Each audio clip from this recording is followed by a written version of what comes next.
My husband always looked down on me and refused to cooperate in our married life. He would often remind me that I should be grateful to him, a high earner, while belittling me, a vocational school graduate. One day, after telling me I should appreciate what I had in him, he left home. Later, he asked if I was ready to apologize. I told him, "It's more comfortable without you." My name is Annika, and I'm 28 years old. I met my husband, Matthew, through a mutual friend. At the time, I had just graduated from vocational school in the countryside and moved to the city for work. Matthew, who was a city native, offered to show me around.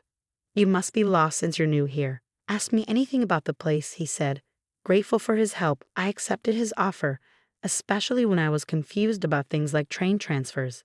Matthew guided me through the city, and I found myself increasingly drawn to him. On his days off, Matthew would take me to popular tourist spots, and we began spending weekends together. Eventually, we started having dinner after work, and it became natural for us to be together. So when he proposed, it felt like the next logical step, and soon we were married. However, after we got married, Matthew's attitude towards me began to change. He started to look down on me, asking, "You're going to keep working after we get married, right?" When I answered that I planned to, given that we had a mortgage to pay, he responded dismissively, "All right, do as you like, but don't slack off on the housework, okay?" I suggested we share the housework since we were both working, but Matthew scoffed at the idea. "Share? Unlike you, a vocational graduate, I have a responsible job. I don't have time for housework," he said. When I pointed out that I worked too, he belittled my job, comparing it to part-time work and implying I was easily replaceable. "My work is far more important than yours," he insisted. Although I disagreed, I didn't want to fight so early in our marriage. I reluctantly took on all the housework as Matthew demanded. I had been living alone for a long time, so I was used to managing household chores. But Matthew's demands only grew more unreasonable. One day, he announced that he would manage all our finances. "I'll give you a monthly allowance for living expenses," he said, handing me just $100. Shocked, I asked if this was just for food, assuming other necessities would be separate. But Matthew was firm. "That's all the money I'm giving you. You can manage with $100 as a housewife, right?"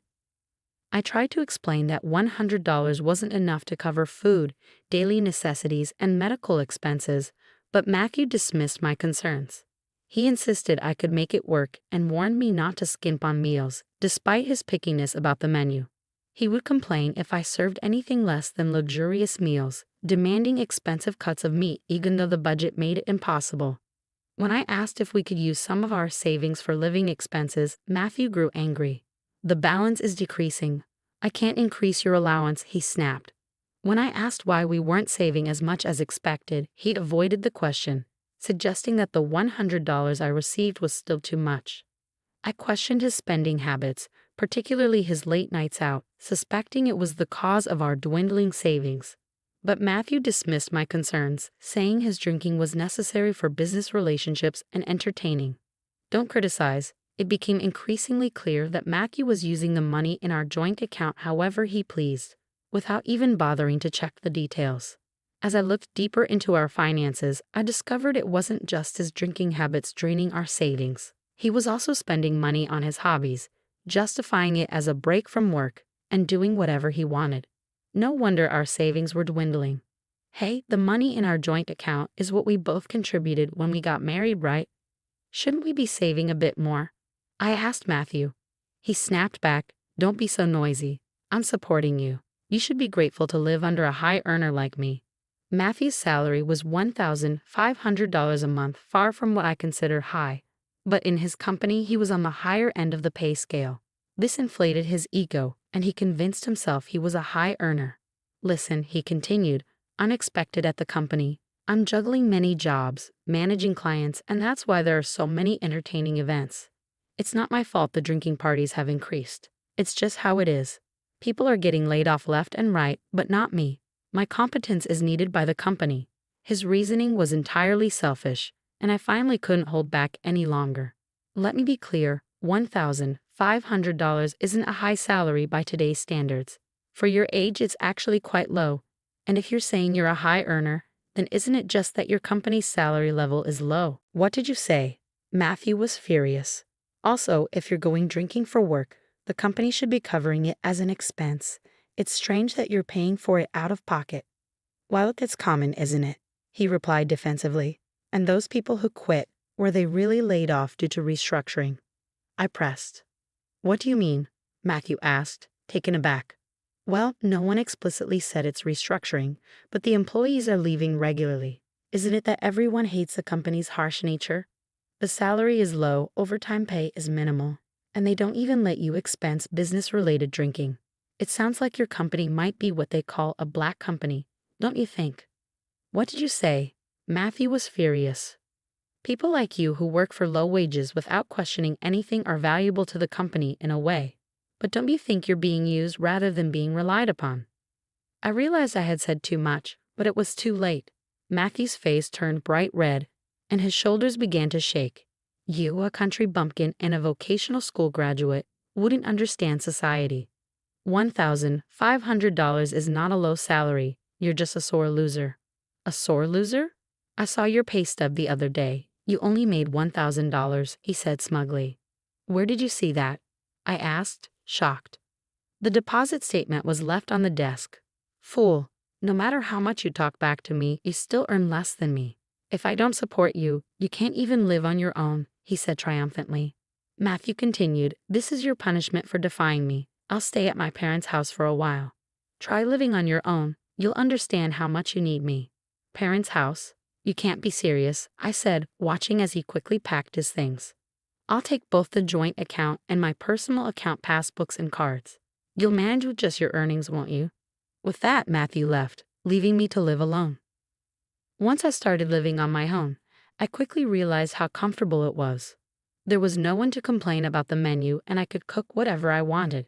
Since Matthew was the one who mostly messed up the room, cleaning was a breeze. Without a husband who drank and came home late every night, I didn't have to spend extra money. Was life actually better without him? Just as I was starting to think that, Matthew called. Hey, are you alive? I thought you being so stubborn wouldn't come crying to me, so I called. Have you realized how much you need me? If you apologize now, I might come back, but you'll have to promise not to defy me anymore. You don't have to come back, I responded immediately. Huh? Matthew let out a strange noise, clearly surprised. I realized something after being away from you and being alone. It's better without you. Stop talking nonsense. How do you plan to live on your own? You can't live on $1,000, can you? What you saw wasn't my salary statement, but the amount paid for expenses. My company, unlike yours, doesn't skimp on expenses. Expenses, you say? Yes, my salary is $4,000. $4,000? How can you, a vocational school graduate, earn that much? I practiced a lot of practical work at vocational school to become immediately employable, and my company allowed me to obtain many useful certifications. Thanks to those qualifications, I received offers from companies I wanted, and I've been promoted smoothly since I joined. So I think a $4,000 salary is fair, and it's a natural result. How can you, a vocational school graduate, earn more than me, a university graduate? You always looked down on vocational school graduates, but Matthew, your university is just a 4-year institution and practically unknown, right? Bragging about being from a third-rate university just because it's a 4-year institution doesn't mean you'll be hired by a decent company. Maybe a company with harsh working conditions like yours finds you easy to handle. After all I've done to support you, how can you say that? You don't understand anything. Your salary alone couldn't possibly maintain this lifestyle. No matter how much we save on living expenses, $1,500 can't cover rent, utilities, your drinking expenses, and shopping for hobbies. If it weren't for my salary, we would have gone bankrupt long ago. You never said a word about this before, Matthew stammered.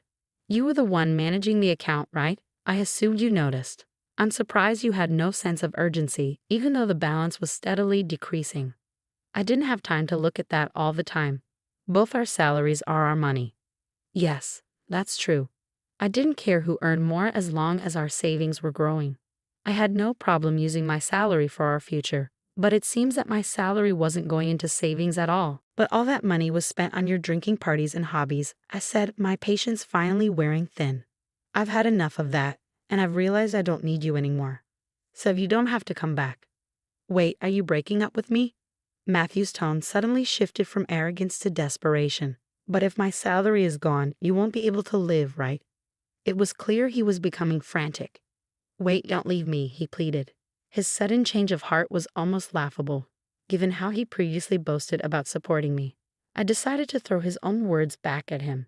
Well, if you apologize now, I might forgive you, but you'll have to promise not to defy me anymore.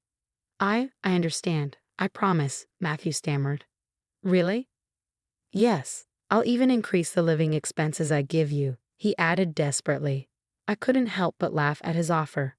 Give me living expenses? What are you talking about? From now on, you'll be the one doing the housework, so I don't need any living expenses.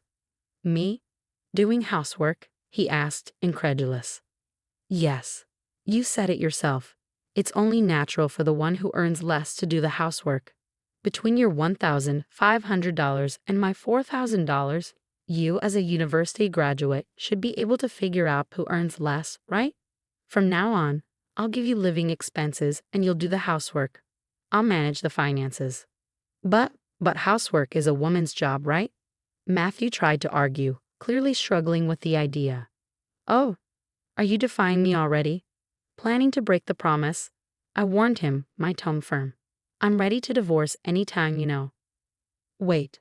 I understand. Matthew finally conceded, agreeing to take on all the housework as I had instructed. After that, I continued making demands. Matthew, no more unpaid overtime from now on. Wait a minute. I can't finish my work without overtime, he protested. There's no need to do unpaid overtime. If you must work extra hours, make sure the company pays you for it. And also, I won't be covering your entertainment expenses anymore. What? But the only money I have to spend freely is the living expenses I get at the beginning of the month. How am I supposed to go out drinking with that? You should be able to get entertainment expenses from the company. Talk to them about that. If you go out for drinks for non-work reasons, I'll consider giving you additional social expenses. Matthew tried to negotiate with his company for overtime pay and entertainment expenses, but his efforts were dismissed. The supervisors who had once praised him with phrases like, "We rely on you," and "You're our star," suddenly turned cold. It was only then that Matthew began to realize his company was far from normal. Annika was right, he admitted to himself. They just wanted an employee who would do unpaid overtime and fund his own entertainment without complaining. Faced with this harsh reality, Matthew decided to start job hunting, but his search was unsuccessful. No company wanted to hire a third-rate university graduate with no qualifications or skills. During interviews, he was frequently told, "If only you had at least one qualification." Having failed miserably in his job search, Matthew turned to me, finally humbled. "The qualifications you have are actually amazing," he admitted. "I've always looked down on you for being a vocational school graduate, but you're far more incredible than I am. I was wrong. I'm sorry for everything." Matthew, who had once been so uncooperative and unreasonable in our married life, had completely changed. He eventually started working part-time at a nearby supermarket. "I'm not as efficient at housework as you are yet, so I chose a place where I can come home early," he said. "From now on, I'll support you from behind." "Thank you, Matthew, but I want you to continue job hunting. We can do the housework together whenever we can. Let's work as a team from now on." "But even if I keep job hunting, it's impossible for me to join a company that pays better than yours," he sighed. "Don't worry about that," I reassured him. "I was always against your idea that the one who doesn't earn does the housework. I just wanted you to understand, so I said the same thing. Matthew, why don't you look for a job you really want to do, without worrying about the money?" After that, Matthew began checking job listings and studying for qualifications during his part-time work. "If I don't have any skills, I thought I'd at least get some qualifications. Annika, can you help me with what I don't understand?" "Yes, of course," I agreed, happy to see this new side of him. Although our relationship had completely flipped from what it was initially, Matthew and I were getting along much better than when we were newlyweds. I found myself liking this new Matthew much more than the old one. Together, we could continue living as a couple, combining our strengths.